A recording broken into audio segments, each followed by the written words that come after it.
¿Cómo se imaginan? Buenos días, de hecho, empezando la grabación. ¿Ustedes cómo se imaginan su práctica profesional?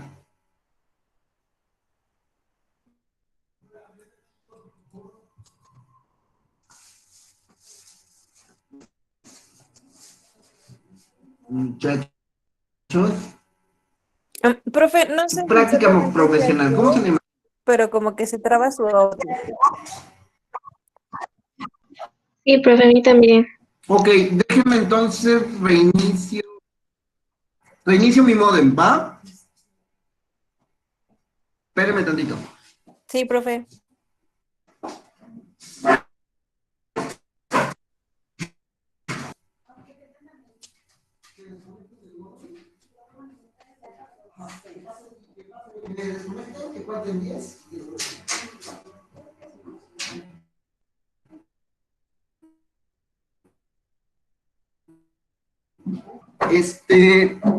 ¿Cómo se imaginan su práctica profesional, compañeritos? Bien, Godín. Ok, No, no es Por cierto. dos. No, no tengo ni la menor idea, profe. lo comento porque todo el proceso de exploración, en un proceso de evaluación psicométrica, inicia desde la sala de espera, ¿sale? Vamos a pensar que excluyendo los ejercicios de evaluación grupal, que son muy normales, por cierto, me voy a desconectar tantito, pero ahorita regreso, ¿sale? Me aguantan tantito. En todos los ejercicios de exploración regularmente van a ser peer-to-peer, o sea, vamos a hacerlo cara a cara con las personas con las que vamos a realizarlo. Hay algunas excepciones como en las capacitaciones o en los trabajos de recursos humanos, en donde estas exploraciones son distintas. Estas exploraciones son grupales o son a distancia. Pensando en la manera más tradicional, la exploración con pruebas psicológicas va a ser bajo dos contextos, bajo el contexto clínico de las personas que están llevando sus pacientes o bajo solicitudes de otros profesionales, ¿sale? Eso platicaremos un poquito mañana, pero pensando en el consultorio, pensando en que nosotros vamos a realizar esa exploración, es importante que podamos entender y sobreentender que vamos a pasar por procesos de entrevista para realizar estos seguimientos, ¿sale? Estos procesos de entrevista nos van a permitir a nosotros no solamente tener las características de exploración individual, sino también que es de los rasgos cognitivos o de los rasgos de personalidad o de los rasgos que están apuntando la prueba, sino también el ejercicio de la entrevista psicológica, que a su vez nos permitirá entender la parte primordial de lo que es el sujeto. Para ello hay procesos y observaciones muy específicas de las entrevistas que nos van a permitir estas técnicas ejecutarlas de mejor manera. ¿Cuáles son las situaciones? Uno puede ser la observación participante. ¿Qué entienden por observación participante, muchachos?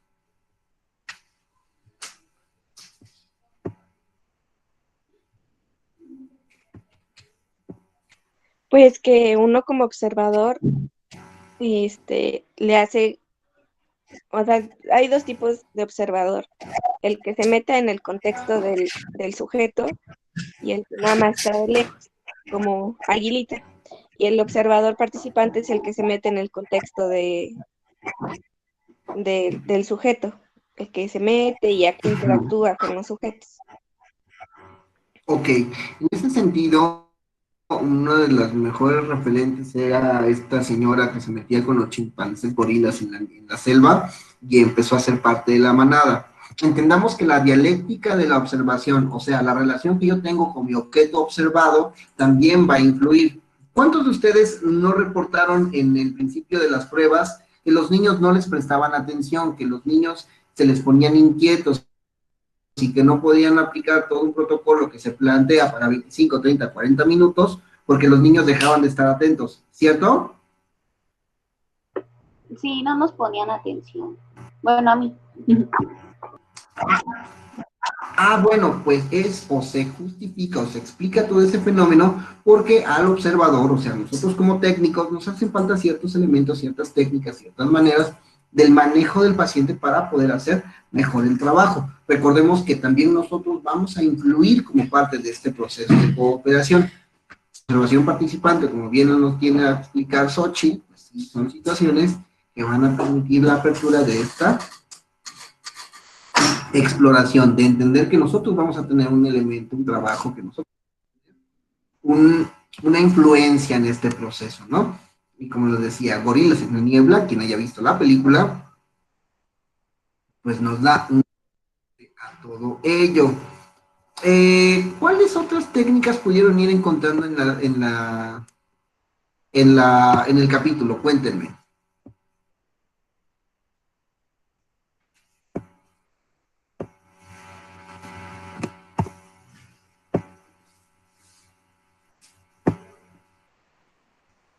Pues también hablaba sobre los tipos de entrevista, las estructuradas y las no estructuradas. Los tipos de entrevista, entre ellos, cuenten.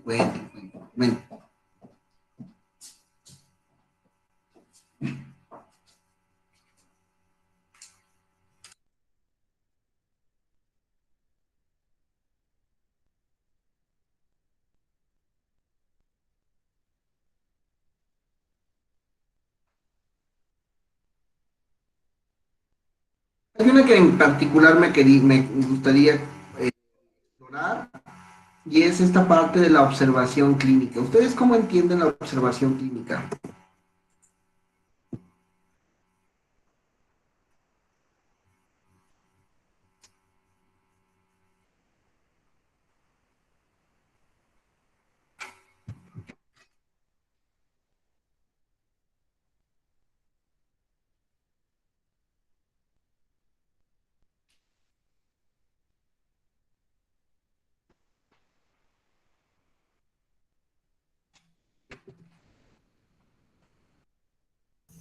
Puede ser a base de algún, por ejemplo, si ya realizamos alguna prueba, como un diagnóstico, este sería, bueno, ya estaríamos observando de tal forma para saber,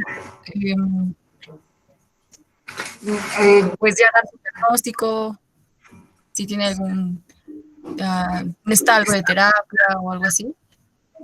No sé. Pues mira, sí, pero una observación clínica en este concepto regularmente va en una situación de exploración como si fuéramos un observador participante. Vamos poco a poco. ¿Qué nos diferencia a nosotros como personas en un contexto social normal, a nosotros como psicólogos aplicando un proceso de exploración y psicoterapia o de exploración y manejo de pacientes?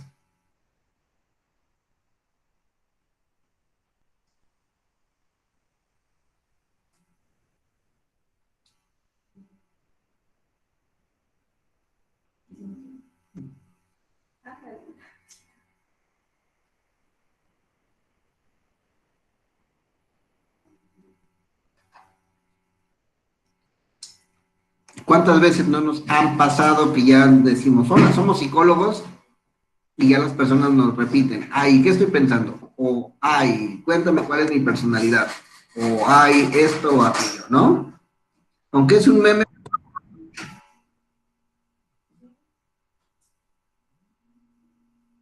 Parece chiste, pero es anécdota. Sí, profe, yo creo que en lo de la observación clínica se da más, bueno, ahí lo explica con la entrevista a un niño. Yo creo que es como darle a entender a la otra persona que diga lo que diga, va a ser observado, pero no va a ser juzgado. No sé si para que no afecte o no altere su conducta. o también para que la altere de una manera en que nosotros podamos observar las diferencias positivas, negativas, adaptativas o no adaptativas. Sí, pero no. Miren, cuando nosotros estamos en esta exploración, debemos de observar que también nuestra presencia va a influir en el proceso de observación. Si no somos tan buenos tratando con niños, porque también es una realidad, pues claro que se nos van a poner raros, claro que se nos van a poner ansiosos, claro que se nos van a poner poco atencionales, inatentos, etcétera. Pero son situaciones que debemos ir sobrellevando y determinando para lograr diferenciar el aspecto personal del aspecto profesional. Cuando ustedes inicien su ejercicio, me gustaría que, o les recomiendo, que puedan iniciar en su propio ambiente, ya sea en su consultorio o ya sea en un lugar que ustedes tengan muy cómodo. Actualmente hay personas que dicen, ¿sabes qué? Yo hago consulta a domicilio. Y los mandan al domicilio, y vamos al domicilio para poder trabajar con ellos en la sala de casa, en su comedor, en su cocina. Eso, si bien puede ser una forma de trabajo, pues vas quitando muchos sesgos o vas teniendo muchos sesgos para poder entender el aspecto clínico, porque no es lo mismo atacar, no es lo mismo revisar, no es lo mismo observar en el contexto de la persona que en tu propio consultorio, en donde muchas situaciones van a ser diferenciadoras y que a nosotros nos van a poder ayudar. ¿Me explicó? Cuando ustedes van recibiendo personas, se espera que el patrón de las observaciones pueda ser muy fijo y este patrón permita a ustedes entender un poquito mejor cómo van a responder los seres humanos ante tales preguntas, ante tales condiciones, ante tales respuestas. De esa manera ustedes van observando patrones de diferenciación y eso va incrementando su capacidad clínica para observar el aspecto positivo, negativo, adaptativo, desadaptativo que sufre esta persona. Pongamos un ejemplo externo. ¿Quién de ustedes maneja automóvil estándar? Yo sé manejarlo. Vale, Silvia. Pensemos que usted aprendió a manejar en una Caribe 86 estándar. Bueno, no conozco de coches, pero me lo imagino. Ujú. O sea, en un carro compacto, en un carro pequeño, en un carro preciso, muy poco rápido, pero adecuado, ¿sale? Y que usted, Ok, ok. la primera vez que tocó un automóvil para conducirlo fue este automóvil y lo hizo en una carretera, en un circuito que rodea un mercado, o sea, poco transitado y bien pavimentado, ¿no? Poco transitado. Vamos a pensar, ¿sale? ¿Qué pasaría si usted le permiten este automóvil en diferentes días, el mismo automóvil bajo la misma mecánica, en el mismo lugar, en la misma dirección? ¿Qué va a estar pasando? Pues me voy a acostumbrar al camino. ¿Ok? Pero también se va a acostumbrar a la máquina, pero también se va a acostumbrar a la aceleración, pero también se va a acostumbrar a la dirección, pero también se va a acostumbrar ¿A qué? a todo el contexto del automóvil, ¿no? Sí, sí, sí. Ok, pensemos en otro momento. ¿Qué pasaría si usted de repente un día empieza con esta Caribe, pero al otro día le dan un Jeep? Y al tercer día le dan una retroexcavadora, y al otro día le dan un auto de volteo, y al otro día le dan un bochito, y al otro día le dan un Fórmula 1, y al otro día le dan un Mercedes, y al otro día le dan un Tsuru, y al otro día le dan un BMW, pero al otro día le dan un carro eléctrico? Pues serían como muchos cambios y probablemente no pueda utilizar todos. O sea, como acostumbrarme o saber más bien cómo se utilizan cada coche.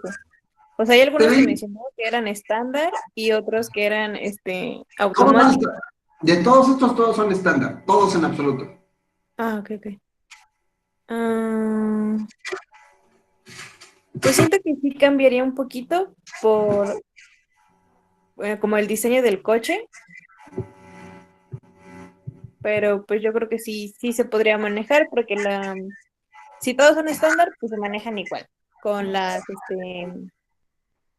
¿cómo se le llama? Cuando mueves la palanca. El cambio, el clutch. Ajá, el cambio de velocidades, eso, es lo mismo, se ocupa el clutch, así. Ahí yo difiero, profe, A ver, cuénteme, Xochitl. porque, por ejemplo, yo estoy aprendiendo a manejar en un Peugeot y los Peugeot son muy difíciles. Le soltas tantito el clutch, tantito rápido y ya se te apaga. En una subida, si no la aceleras bien, se te va para atrás, a diferencia de un bocho. Un bocho es más dócil, le puedes soltar el clutch de trancazo y va a seguir avanzando. En las subidas es mucho más fácil subir con un bocho que con un peyón. Entonces, pues esas diferencias las va a notar si anda cambia y cambia y cambia de coche. Pero solamente tiene un día, y no solamente en ese circuito, sino tiene de aquí a la carretera Acapulco, y de aquí a Guadalajara, y de aquí al DF, y le damos una vuelta a la periferia en Puebla. La experiencia necesita ser replicable bajo muchos de los mismos parámetros para poder ir agarrando una misma consistencia y después aventarnos a otros contextos, a otras mecánicas, a otras circunstancias. Lo mismo pasa en el proceso de evaluación de entrevista. Yo les recomiendo que si van a empezar a hacer psicoterapia, que si van a empezar en un proceso de exploración, de evaluación con las personas, lo hagan precisamente bajo un contexto controlado. O sea, bajo un consultorio que ustedes puedan decir que es propio, que es personal y que haya pocas variaciones. Porque así lo único que cambia es la persona que recibe. Y en ese momento ustedes tienen mayor habilidad para ir resolviendo. ¿Qué pasaba cuando ustedes aplicaban? Y le decían a la mamá, ah, sí, yo te doy chance que vayas con el niño, pero acá a tal hora, en tal situación. Se puede, se hace, porque se hizo. Pero muy diferente a que si ustedes reciben a los niños para explorarlos en un mismo contexto, en una misma área, en una misma situación, en donde ustedes van a ir observando las diferencias tanto de la aplicación de la prueba como de la entrevista clínica, pero también de la conducta que van haciendo las personas en la diferenciación de la prueba. Y eso es lo importante de las pruebas, que como son lo mismo, ustedes pueden ir observando cuál es la diferencia de lo que la gente tendría que hacer y lo que no hace. En la entrevista clínica ustedes pueden observar a partir de un medio controlado las cosas que están haciendo los muchachos y lo que no están haciendo también. Así, estamos en la misma Caribe, en el mismo circuito, y lo que estamos observando es mi percepción de todos estos factores, hasta que me acostumbre, y ahora sí, me voy al Peugeot, me voy al bocho, me voy a todos los demás. Pero si constantemente estoy en un contexto diferente, en una sala diferente, en una prueba diferente, todo esto se hace más complicado y más difícil. Y mi ojo clínico, mi perspectiva clínica, no se logra concretar dentro de esa forma. Más o menos. Sí, profe. Sí, profe. Porque miren, dentro de esta situación hay que explorar dinámicas de la personalidad, hay que explorar todo lo que se encuentre dentro de un escenario clínico, ya que precisamente esto es lo que estamos observando, diferenciaciones de personas que están buscando una recomendación, una impresión diagnóstica, una prognosis, un tratamiento, un programa de estimulación.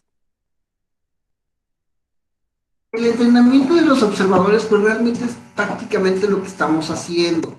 Si hubiéramos estado en un contexto regular, hubiéramos visto realizar todas las cosas que están haciéndose diferentes entre compañeros.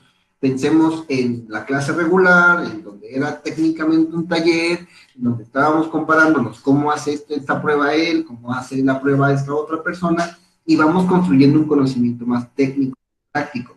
Pero en este caso, pues, no se pudo, ¿no? Dime, Xochitl. No, profe, nada. Perdón, es que escuché que le... Y en ese caso, ese entrenamiento de la observación es precisamente la forma en que tenemos aplicándonos para observar la estructura de las pruebas. Conducta no verbal. ¿Qué leyeron de la conducta no verbal, muchachos?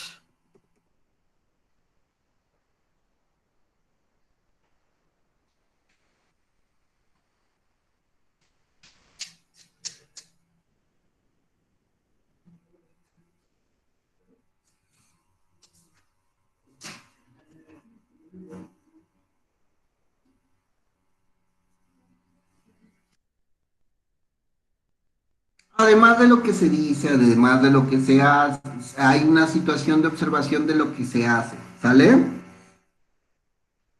No sé si les comenté lo del señor que tenía mucha ropa. No, no, profe.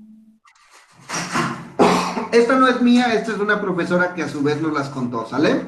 Ella tenía un consultorio en el centro y como cualquier otro día, un paciente llamó a la consulta, ella dijo, tengo desocupado tal horario y se agendó la cita, ¿no? Como un proceso de consulta regular, normal.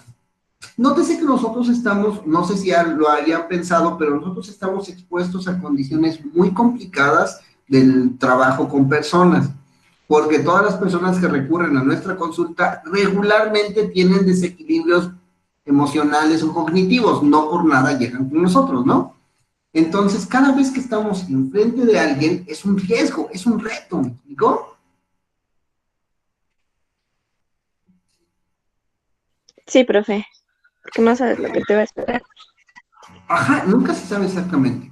En ese caso, esta profesora cometió un error, no tenía secretaria. Y cuando llegó la persona a consulta, llegó solo y llegó con 7 camisas, 5 playeras que se veían abultadas, así luego, luego, como 4 pantalones, como 2 o 3 chamarras. El error fue pasarlo a su consultorio. Oye, ¿por qué viene así? Ella lo vio, lo observó, lo pasó, no le dio importancia. Cuando entra al consultorio, él empieza a quitarse las prendas, él empieza a quitarse las chamarras, las camisas, la playera, los pantalones, hasta que le expone su pene erecto desnudo. ¿Por qué? Porque el paciente estaba sufriendo esquizofrenia, o sea, tenía un desorden de personalidad muy complicado, pero el error fue no atender la situación evidente de algo que estaba ocurriendo mal, ¿no?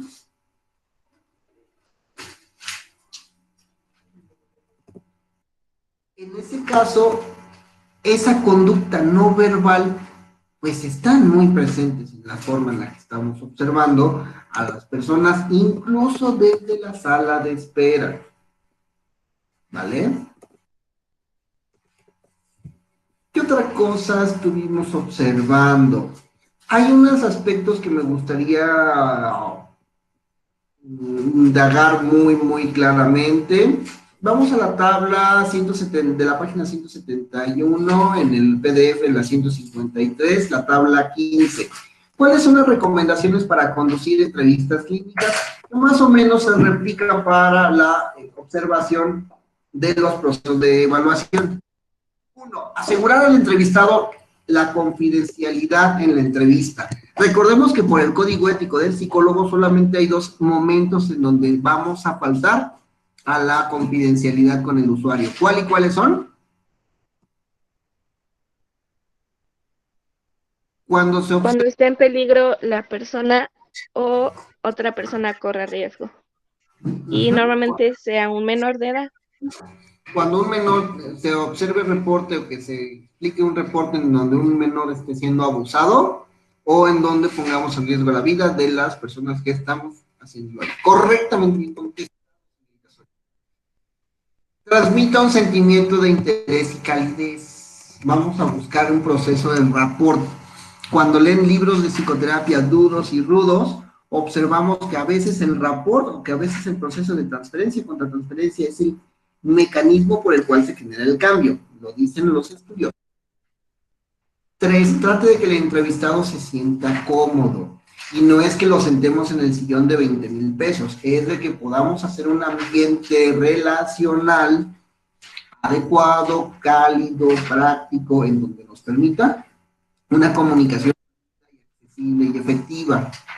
4, trate de entrar en contacto con los sentimientos del entrevistado. Vamos a llamar la atención no solamente al aspecto racional y cognitivo, sino al emocional y sensitivo que podemos tener con las personas. El ambiente muchas veces lo va a...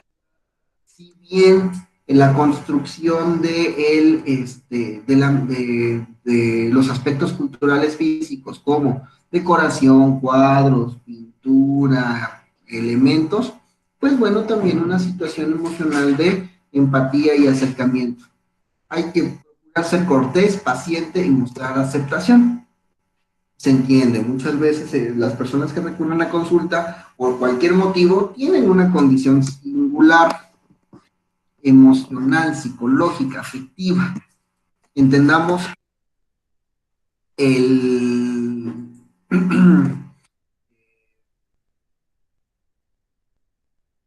muchas veces el estigma de ir al psicólogo pues sigue siendo un tema en México, en donde nosotros al brindar un servicio debemos procurar ofrecerlo reduciendo el nivel de ansiedad y de estrés que representa el mismo, ¿no? Hay que animar al entrevistado a expresarse con libertad, tanto en pensamientos como en sentimientos. Hay que ajustarlas a preguntas, a antecedentes culturales y educativos que tienen el entrevistado, lo que les he mencionado muchas veces, y lo podemos observar en las consignas de las pruebas. El objetivo es que se pueda entender lo que nosotros queremos preguntar, que se pueda entender lo que nosotros queremos explorar. No que tengamos que darle una clase de psicología para que entienda cuál sería el aspecto cognitivo del lenguaje o cuál sería el aspecto de la memoria. No, no, no, no tienen necesidad. Nosotros lo único que tenemos que hacer es explorar esa parte. Que no existe el uso de jerga psicológica. Hay que animar, hay que evitar la jerga psiquiátrica y psicológica, por lo que ya les había dicho. También necesitan ellos entender tecnicismos. Hay que evitar las preguntas orientadoras. Todo quedó claro, ¿verdad, chicos?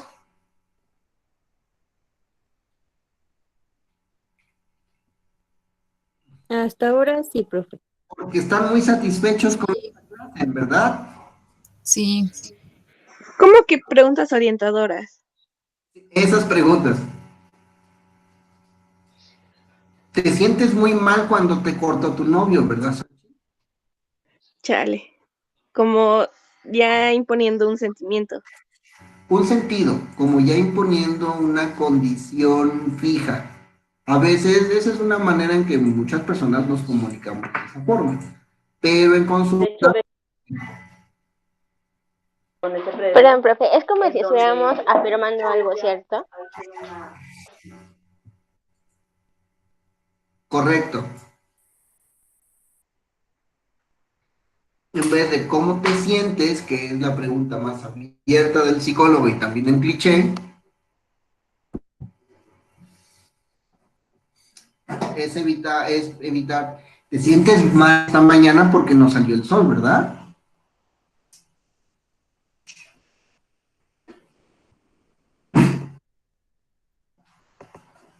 10, hay que compartir información y experiencias personales con el entrevistado. A veces eso influye mucho, a veces eso ayuda a que el proceso de cambio se promueva. Oye, ¿sabes qué? Pues yo cuando empecé, miren, ahorita sé que ustedes, chicos, están frustrados porque a lo mejor el conocimiento que era técnico, que no se está viviendo en clase, no está claro, pero me acuerdo mucho de alguna situación personal donde a mí me capacitaron para dar una prueba que tenía que ser estandarizada, que se estuvo dando en España y que teníamos que trabajarla en México.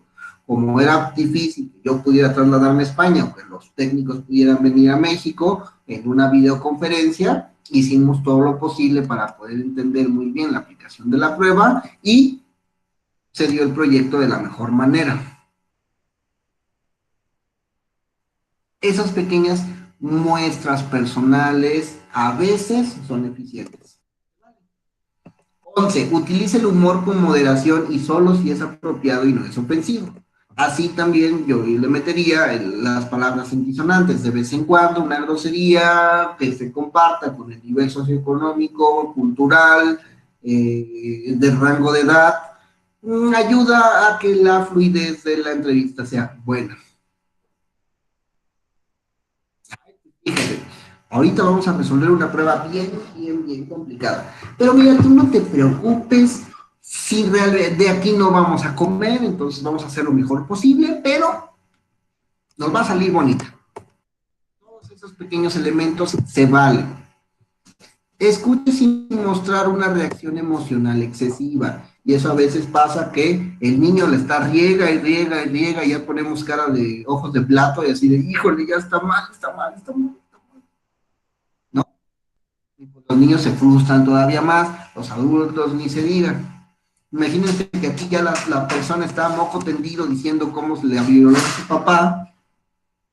Y nosotros aquí con cara de que no hemos desayunado, muy complicado. Hay que ir trabajando esa relación que con los momentos en donde las personas nos dicen situaciones emocionales muy complejas. Y bueno, también hay que atender no solamente a quién se dicen, sino cómo se dice, ¿sale? Un ejercicio de comunicación no verbal que a veces se propone para mejorar clínicamente en esto, es que ustedes localicen el capítulo de novela de su preferencia y le pongan mute, le quitamos el volumen. Y vamos a procurar observar qué es lo que le está diciendo al otro, con las manos, con la expresión de los ojos, con la ropa, con la proximidad que existe entre una persona y otra. Todos esos elementos nos ayudan a entender no solamente la palabra dicha, sino la referencia que está alrededor de todo eso. Y miren, como última recomendación dentro de las entrevistas es que se tome de forma discreta notas, que se tome de forma pues no muy obvia. Alguna vez me pasó que trabajé en la Secretaría de Salud y nos daban a rellenar en 40 minutos hojas que sirven para rellenarse en 2 horas. Entonces, con toda la pena le decía a mis usuarios, mire, ¿sabes qué? Yo le estoy prestando atención, pero estoy haciendo mi reporte y seguimos trabajando. Cuando eran cosas muy graves, pues ya uno dejaba la lápiz, dejaba el papel y te enfocabas en la persona, pero era importante realizar esos procedimientos al principio, ¿vale? ¿Dudas, preguntas, comentarios, inquietudes?